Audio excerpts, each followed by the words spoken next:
కాబట్టి ఇది కూడా ఒక మంచి కార్యక్రమము. ఇటువంటి కార్యక్రమాలు ముఖ్యమంత్రి గారు ఇంకా రాను రాను చాలా ఆలోచనలు ఉన్నాయి ఆయనకి. ఆ ఆలోచనలన్నీ కూడా ఇంప్లిమెంట్ చేస్తూ ఈరోజు 200 కోట్లతోటి ఒక్కొక్క నియోజకవర్గంలో ఇంటిగ్రేటెడ్ రెసిడెన్షియల్ స్కూల్ కట్టడం అనేది మామూలు విషయం కాదు. అది కూడా ప్రతి ఒక్క నియోజకవర్గానికి కడతా ఉన్నారు.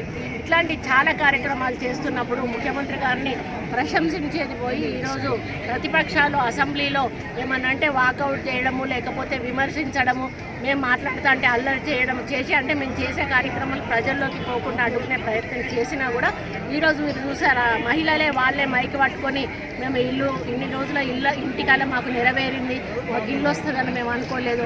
ఆ రోజు ఇందిరాగాంధీ ఇచ్చింది, రాజశేఖర రెడ్డి గారు ఇచ్చారు, మళ్ళీ ఈరోజు రేవంత్ రెడ్డి గారు ఇండ్లు ఇస్తూ ఉన్నారు. కాబట్టి ఈ సంవత్సరం కూడా మళ్ళీ మాకు 3500 ఇండ్లు వస్తాయి. కాబట్టి కట్టుకోగలిగిన వాళ్ళందరికీ కూడా ఇండ్లు ఇచ్చి వాళ్ళకు ఒక నీడ అనేది కల్పించడం ప్రభుత్వ బాధ్యత. దాంతోపాటుగా ఫుడ్ సెక్యూరిటీ కూడా మీకు తెలుసు, సన్నబియ్యం ద్వారా ఈరోజు అందరికీ కూడా 6 కిలోల చొప్పున ఇవ్వడం జరుగుతుంది. ఇవన్నీ కూడా మంచి స్కీమ్స్ని అప్రిషియేట్ చేయాల్సింది. 200 యూనిట్ల విద్యుత్తు ఇవ్వడం అయితేనేమి, మనకు 10 లక్షల రూపాయలు ఆరోగ్యశ్రీ ఇవ్వడం అయితేనేమి, ఇట్లాంటివన్నీ కూడా వదిలేసి విమర్శ చేయడం అనేది చాలా బాధాకరం.